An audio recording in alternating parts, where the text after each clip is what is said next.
Supreme court ने सरकारी मान्यता प्राप्त मदरसों को बंद करने की एनसीपीसीआर की सिफारिश पर रोक लगा दी है। Chief justice DY Chandrachud, justice JB Pardiwala और जस्टिस मनोज मिश्रा की बेंच ने यह फैसला सुनाया है। तीनों जजों की इस बेंच ने एनसीपीसीआर की सिफारिश पर कार्रवाई करने से इनकार कर दिया। इसके साथ ही सुप्रीम कोर्ट ने तमाम राज्यों, केंद्र शासित प्रदेशों को नोटिस जारी किया है। राष्ट्रीय बाल अधिकार संरक्षण आयोग यानी कि national commission for protection of child rights ने शिक्षा के अधिकार कानून का अनुपालन न करने पर सरकारी वित्त पोषित और सहायता प्राप्त मदरसों को बंद करने की सिफारिश की थी।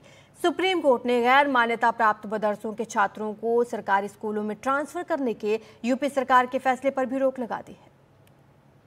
तो ये बड़ा फैसला सुप्रीम कोर्ट ने दिया है। ज्यादा जानकारी के लिए हम चलेंगे अपने सहयोगी आशीष भार्गव के पास।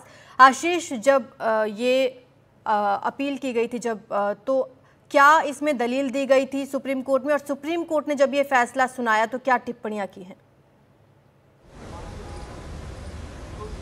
जी देखिए, एक महत्वपूर्ण मुद्दा है। जमीयत उलेमा हिंद सुप्रीम कोर्ट पहुंचा है और दो जो लेटर एनसीपीसीआर ने लिखे थे, एक यूपी सरकार को, एक त्रिपुरा सरकार को, उनके खिलाफ ये याचिका थी। और ये जो इनकी दलील ये है कि जो संविधान ने अल्पसंख्यकों को ऐसे शिक्षण संस्थान स्थापित करने, उनका संचालन करने का जो अधिकार दिया है, ये जो पत्र हैं ये उसका उल्लंघन करते हैं और ये एक तरह से उनके मौलिक अधिकारों का उल्लंघन है।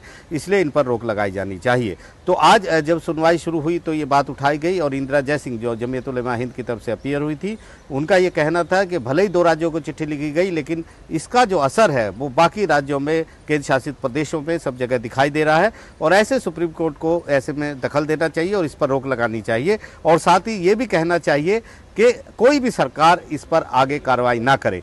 तो फिलहाल चीफ जस्टिस डीवाई चंद्रचूड़ की इस बेंच ने स्टे कर दिया है। दोनों जो लेटर थे एनसीपीसीआर की जिसमें सिफारिश की गई थी, उनको भी स्टे कर दिया है और ये भी कहा है कि आगे इन लेटर्स के आधार पर कोई भी सरकार आगे की कार्रवाई नहीं करेगी। तो एक बड़ा दखल यहाँ पर सुप्रीम कोर्ट ने इस मुद्दे पर दिया है। केंद्र सरकार और सभी राज्यों और यूटी को नोटिस जारी किया है। 4 हफ्ते में जवाब मांगा है और 4 हफ्ते के बाद एक बार फिर इस मामले की अगली सुनवाई होगी, जब केंद्र और राज्य सरकारें अपनी अपनी दलीलें लेकर, और एनसीपीसीआर भी सुप्रीम कोर्ट आएगा। जी।